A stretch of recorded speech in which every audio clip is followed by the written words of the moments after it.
Yan, sakit ng FM yan. Yan, napapakita ko sa inyo yung mga tagas. Kapag nagkaroon ng mga leak yung mga steering fluids mo, yan ang kailangan mong alagaan. At least may early signs. Oo. Pag nakita kang madumi yan, ibig sabihin... Oo, wala na ibang panggagalingan niya, kundi yung mga pressure hose from steering. Yan ang nangyayari. Yan ang next ko na ipapagawa ngayon dahil actually last week ko lang nakita yan.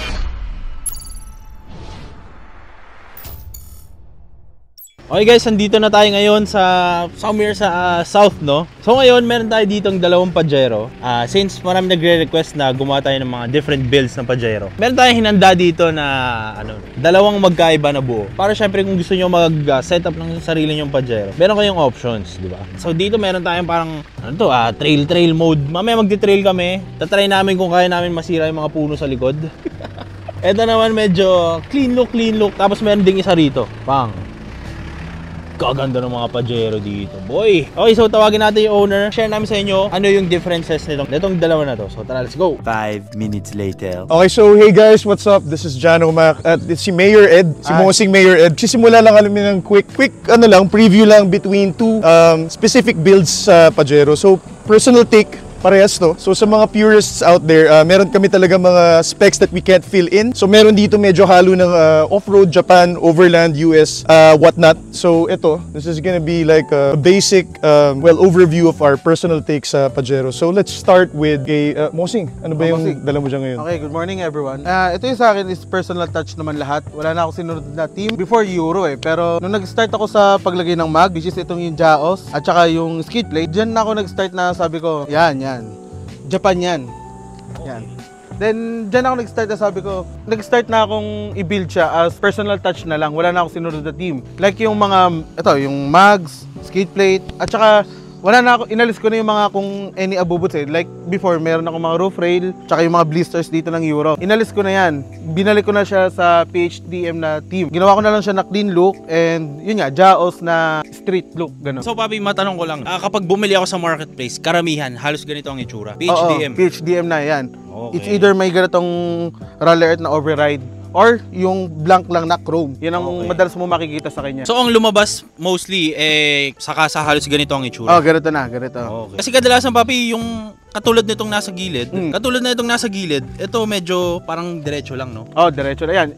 Wala siyang Euro flat override yan eh. Wala siyang override. Actually ito, Euro flat override yan. Ito. Okay. Sa Shogun build. Okay, pa-explain natin sa owner para maano. Owner. Si Hans. Ay po, ito po is, I made it into a Shogun build. Simple lang. And ito, personal touches lang din. This is not Euro. This is, nabili ko lang siya sa marketplace. This is a full, I can't say full kasi hindi pa siya talagang full Shogun. But it's close to done na. And then, personal touches lang yung chrome headlights at saka yung amber corner lights. Kasi this is for Montero and this also is, I think, JDM spec ang chrome headlights. Kasi alam ko mayroong mga 4x4 na Pajero. 4x4. Ito 4x4 din. 4x4 manual, katulad na kay Jan. Ito, parehas kami na 4x4 manual Fieldmaster. Na yung in-explain na ka ni Jan before do sa gray niya, 100 units lang ang nilabas dito sa Philippines. Pero hindi pa natin talaga confirm yon. Sa mga purista lang, sila ang nagsasabi nun. Papi, tanong ko, lahat ba ng Pajero naka-disc brake? Oo, lahat yan naka-disc brake. Oo. Dito sa Okay. PHDM. Pero sa ibang bansa like sa Germany, yung mga base model doon na GLX, yung mga non-flirt, drum brakes yung likod nun. Okay. So punta naman tayo sa harapan, Paps. Okay. Etong mga to, ano na to? Stock to, yung mga ganyan. Ito, OEM na to ng Pajero ever since. Kahit sa ibang bansa pa yan, naka-OEM na headlight washer na siya. Lahat ng Pajero may ganyan? Meron. Kahit lahat yung mga yan. PHDM? Oo, Mosing, meron lahat yan. Yung mga washer na to. Ito na yung mga stock features ng Pajero kahit saang bansa. Okay. Actually, sa Germany, or hindi ako nagkakamali, merong model doon na Pajero na walang washer. So, flat lang tong bumper niya. Tsaka yung skid plate na sinabi mo. Oo, yan. Ayan, Jaos. Ayan. Actually, sa Japan talaga yan. Ang meaning ng Jaos is Japan Off-Road Services. Yan. Papi, matanong ko lang, no? Anong pinagkaiba nitong skid plate na to sa skid plate Okay. niya? Ito, yung Jaos, ito nga yung sa Japan, yung mga nag-o-offroad doon. Then, ito naman, inspired siya by Evo Pajero, yung skid plate na yun. Kung tawagin namin, Rally Art Evo skid plate. Ito talaga ang kumbaga pang extreme off-roading. Oo, yan. Yung mga overland, yan. Gusto mo iakit ang bundok. Kaya, naka-ready yung mga tow hinge. So ito, ang Jaos naman, ano lang, mild Pero, mild skid plate, gano'n? actually, ang Jaos is meron talagang pandiinan na naka bull bar siya na stainless. May mga OEM na fog lamps na Jaos din, ganyan. Pero ako, yung pinili ko lang is yung street na Jaos. Which is, ang baon ko lang is yung mags at saka yung skid plate. Actually, meron pa siya dapat sa likod, yung skid plate na Jaos. Eventually, wala pa ako nahanap. Kaya blank pa, stock pa yung likod ko na sa likod. Papi, napansin ko lang, no? Ito kasi, para siyang smoke, no? Oo, smoke. Kumbaga Type R. Yes, EK9 Type R. Oo. Dito naman, clear lang. Yan yung all clear. Yan ang mga pang USDM, yung all clear. Then, itong mga ganitong smoke naman, pang JDM, and pang PHDM. Yan. Pero ang parang mas maganda kapag clear, no? Mas panalo talaga all clear. Dahil naman, linaw, ang aliwanag sa mukha no? Parang oh. brand new, no? Aliwanag sa mukha ng Pajero natin yung mga all clear na ganyan. Parang ang lakas makaland cruiser. Pero kung isusunod mo na lang yung mga team mo, depende na sa'yo yan. Dito naman sa, ano ba meron dito sa mugs mo? Parang ngayon lang ako nakita ng ganitong mugs. Actually, this is a 17-inch na Jaos Victron. Jaos din to? Jaos. So, okay. Talagang, rare talaga siya. Rare na yan. Design and produced by Jaos. Oo. Kung hindi ako nagkakamali, sabi ng mga ilang Pajero owners na mga OG na, parang 3 or 4 lang ang meron ngayon dito sa Pilipinas. Ang naka-Pajero owners na may ganitong mugs na nakakabit. So hindi natin alam na mga ibang SUV may nakakabit din sa kanila. Pero so far sa mga Pajero owners, 3 or 4 lang kami meron nito. Nga pala, singit ko lang. Gusto kong pasalamatan yung pinagkuna ko nito. Ayaw na lang niya sabihin ko sino siya, pero Mosing, love you. Secret na yan. Secret. Ayaw niya pero love you, Mosing. So papi, dito tayo sa likod. Ano meron sa likod? Actually, wala naman. Something special stock. Yan.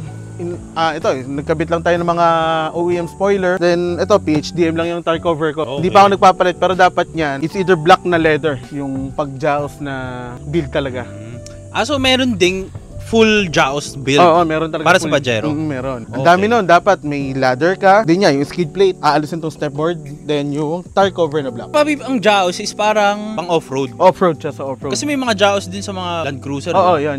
Actually naman si Jaos, sa lahat naman siya ng off-road. Parang mas nakilala lang siya as sa Pajero dahil marami nagbi-build nun. Sa Land Cruiser kasi mas marami ibang klase na eh. So, dahil nga 4x4. So sa Pajero na siya mas nakilala yung Jaos build. Okay. And sa ngayon, shoutout ko lang yung nag-help sa akin para ma-build yung pagiging Jaos ko, si Boss Estolano, si John Estolano, si Hyperpudge sa IG. Siya yung nag-help sa akin kung ano yung dapat gawin, alisin yung mga dapat alisin, and tinuturo niya sa akin kung ano yung perfect build para sa Jaos na clean build, katulad na sa kanya. Papi, pwede natin masilip yung interior nito. Okay. Bago natin ituloy ang ating video, gusto ko muna i-share sa inyo na favorite natin fitting site which is ang 1xBet is doing improve na ngayon 2024. So ngayon 2024, dahil nga meron na silang sariling application sa phone, syempre mas madali na mag-cash in and mag-cash out. At syempre mag-deposit para makapag-bet tayo. So paano nga ba i-download yung 1xBet? Search nyo lang sa Play Store or sa App Store. Android or iPhone, meron niyang application sa phone. So punta lang kayo sa App Store or sa Play Store nyo, search nyo lang dyan 1xBet, tapos lalabas yung window na yan. Share ko lang sa inyo guys, dati kasi wala silang application sa phone. So ngayon, syempre mas madali na. And syempre, mas reliable to kasi hindi na kayo magkiklik ng kung ano-ano pang link. Anyway, meron tayong voucher para makatanggap kayo ng $100 from 1xBet. And from me, no? So papakita ko mamaya kung paano nyo malalagay yung voucher natin. Lalagay nyo lang rich potato, tapos makukuha nyo yung $100 na voucher na parang panimula kung tawagin. So first deposit nyo, lagay nyo yung voucher na rich potato, tapos makukuha nyo yung $100 na yun. Anyway, kapag na-download nyo yung application ng 1xBet, mapupunta kayo sa page na to. So tara! So napakadali lang mag-register dito guys. Siyempre click nyo lang yung green sa taas, register. Tapos ako dito may lalagay yung phone number mo. Ito rin yung gagamitin mo pang login mo. Tapos dito yung magagamit yung rich potato na code. Siyempre $100 yan guys na bonus diyan. Pesos, dollars yan. So napakadali lang mag-register. Makakapag-bet ka na agad. So siyempre kailangan mo maglagay muna ng pera para makapag-bet ka dito sa betting site. Kaya siya betting site, diba? So maganda sa betting site na to, sobrang daming laro. Siyempre meron dito football kung fan ka ni Messi o ni Ronaldo, tennis, meron din. At syempre, yung paborito ng Pinoy, hindi mawawala talaga dyan yung basketball. Pwede ka tumaya dito, NBA, PBA, at kung ano-anong liga pa. Yun ang maganda dito sa 1xBet, sobrang daming varieties ng mga laro. Sobrang user-friendly ng app na to, so hindi ka talaga malilito, hindi ka maliligaw. Subukan nyo na tong 1xBet, wala namang masama pag nagtatry. Alay mo, kayo na yung susunod na swerte. Papi, ang design ng Pajero na to, parang medyo, rugged look. Parang maka G-Wagon no? Ganda rin Tsaka diretso yung mga linya. Dito sa interior, ano to? Stock seats, leather? Ito, seat cover ko na leather. So parang yung design is pinagaya na lang doon sa original na orientation ng leather ng Pajero. Kasi syempre, going old, hindi ko na rin na-maintain yung original leather niya. Pinasit cover ko na lang siya. Yan. Pero parang halos ganito rin. Oo, halos eh. Pero ang original talaga is ganito dapat yung medyo lukot.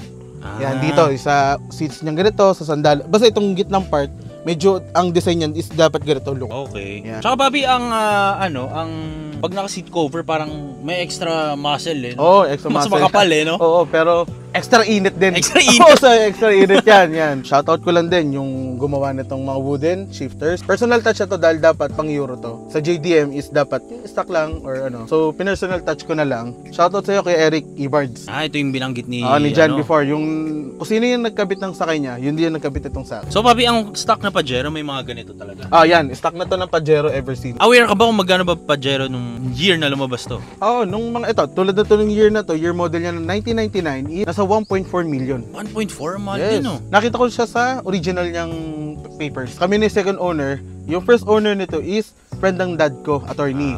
So, kaya naka-special plate siya na GTM 555. And then hanggang sa nung ito na yung binigay sa akin. Sinimulan ko na, inunti-unti ko na tong Pajero. Shoutout ko rin pala yung pinagbilang ko nito, yung wooden rear view mirror. Oo, wooden siya yan, oh. Ginaya ko dito. Original yan from mga sa Japan. Yung mga nagbibili. Ano to po? Brand lang Bubbles. niya. Brand lang. Okay. So, shoutout sa Boss Arman. Thank you dito. Tsaka Papi, kakaiba yung cup holder nito. Actually, sira na yan. Sira yan. Pero meron. Meron yan. Pag binuksan mo yan, dito mo ipapatong yung mga... Pero may palabas pa siya. may dapat uumbok yan, oh. Kaya naputol lang. Then dapat okay. uumbok yan. Then pag nilagay mo yung cups, mag-i-stay na siya dyan. Akala ko, ito yung design eh. Hindi pala, nasira Hindi, na. Nasira na. Old na rin. Then, wala pa Sabagay akong plastic kasi, no? Oo, then, yun nga, dahil hindi naman kami yung first owner nito, hindi ko na rin alam yung history kung paano ginamit yan. Hindi pala medyo, sadyang pricey yung part lang na to eh. Kung hindi ako nagkakamali ngayon, parang nasa 6,000 yung, ito lang, isa cup holder lang. Kaya medyo, sabi ko, hindi ko naman gano'n ginagamit. Okay na yan. Pwede natin silipin ang makina. Okay lang. Sige. Okay, silipin natin ang engine nito. Okay, napansin ko lang, Papi, ang clearance light, no? Magkaiba rin. Oo, magkaiba. Okay. Kasi ito yung clearance light ng PHDM or ng mga Euro or JDM. Ito, yung clear lang, then ito yung park light, and ito yung signal light. Magkahiwalay. Tsaka flush, no? Flash lang. Unlike nitong kay Jan, ito yung tatawag na pang USDM. Amber lights yan. Ayan, oh. So, naka-double contact yung bulb niya. Tsaka may umbok. May umbok sa kanya. May tumor. Oo. May cancer sa parang nangyayari. So, ito yung reflector ng park light, and ito yung reflector ng signal light niya. Ayan. Ganun ang purpose niyang amber lights. Pasilipin ng makina, Papi. Sorry kung madumi ha. Di prepared sa makina eh. Ano ang meron sa makina mo, Papi? Actually, nothing special naman sa engine ko. Stock na 2.8 intercooler turbo, 4M40 engine. So, wala pa naman akong ginalaw sa engine ko. All stock. Yan, sakit ng FM yan. Yan, napapakita ko sa inyo yung mga tagas. Kapag nagkaroon ng mga leak yung mga steering fluids mo, yan ang kailangan mong alagaan. At least may early signs. Oo. Pag nakita kang madumi yan, ibig sabihin, wala na ibang panggagalingan niya, kundi yung mga pressure hose from steering. Yan ang nangyayari. Yan ang next ko na ipapagawa ngayon dahil actually last week ko lang nakita yan, yung mga leak na yan.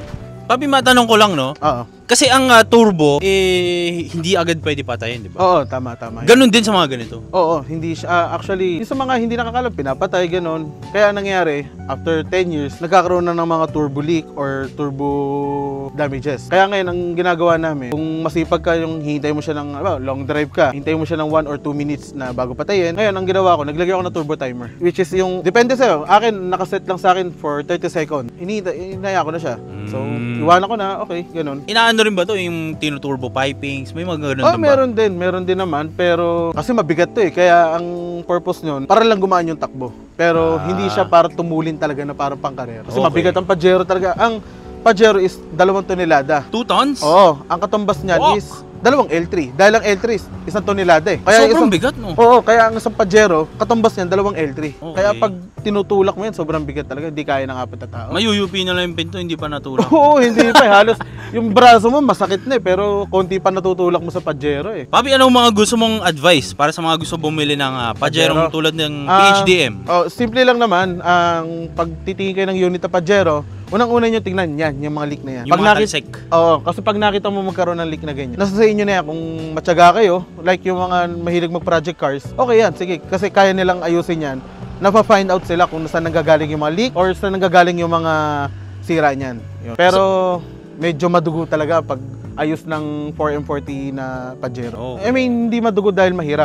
Medyo pricey yan. So Papi, tanong ko ito, yung mga ganitong early signs, kasi early signs na, early signs na yan eh. ano ba ito, matrabaho ba yan? Or Actually, hindi. Pag tulad ito, nakita mo, dito nang gagaling yung parang greasing something na yan. Okay. Adi yan ang papatingnan mo. So, ibig sabihin, may leak na yung pressure hose mo. Pero hindi naman to, hindi naman siya magastos sa pyesa. Hindi naman, ayos naman. Ang magastos lang sa kanya, pag pinabayaan mo na nagkaroon ng minor na sira, hindi mo pinagawa, hinayaan mo lumala ng lumala, may nadadamay at may nadadamay. Ganun ang nangyayari sa Pajero. Papi, para sa'yo, magkano ba ang presyohan ng stock na Pajero na matino? Matino, depende sa model yan. Kapag start tayo sa 2001 model to 2004, and yung talagang hanap mo is pristine condition, start tayo sa 450 to 400. Matino na yun? Matino na. Makintab. Maganda. Pero aminin natin yan, rare to find na makahanap na sobrang pristine condition na FM. Meron man yan, sinariwa na lang, hindi yung literal na sariwa. So, sabihin mo mga 600, maganda yun? Maganda, mga 08 model yan. 08? Actually, 08 model, may bibili ka sa 475. Yung previous friend, yung friend namin ngayon na lagi namin nakakasama, meron siyang 07 model white FM, which is si Ian Genesee. Meron siyang binili na white FM na 07 model. 450 lang kuha niya. And no issue. Maganda yung loob, sariwa. Then kung meron man siya ipapagawa, normal na yan dahil second hand na yan eh. So talagang hindi mawawala na may ipapagawa ka sa unit mo. Papi, para sa unit mo naman, magkano ang kadalasang Benta. gas consumption? Na manual. Manual? Actually, hindi, for my experience, hindi siya nalalayo sa automatic eh. Ang automatic, from city driving, yung city driving na automatic is 6 to 7 and yung long ride niya is 8 to 9 kilometers. Sa city driving niya, medyo bumabawi siya, pumapatak ng 7 to 9 kilometers. May na-experience kasi ang automatic na 4 to 5, siguro dahil hindi na siya ganung ka-condition. Yan ang problema ng FM. Pag hindi mo kasi naalagaan yung mga preventive maintenance niya, dun lumalabas yung pagiging malakas sa diesel, malakas sa langis, and yung mga leaks. Yan. Okay. Iba-iba, syempre iba-iba naman per kotse. iba-iba. Yung kadalasan mga nasisira naman para sa Pajero, ano-ano? Yung mga oil seal. Oil seal. Oo, doon sa engine niya sa top. Notorious yun. Oo, sa ano na yan eh. Dahil mainit yung combustion ng makina ng 4M40. Pag tumagal na yung mga oil seal niya, nagkakaroon na talaga ng mga leak. So talaga yan ang dapat mong alagaan and may pagawa. Okay, Papi, any shoutout na gusto mong batiin?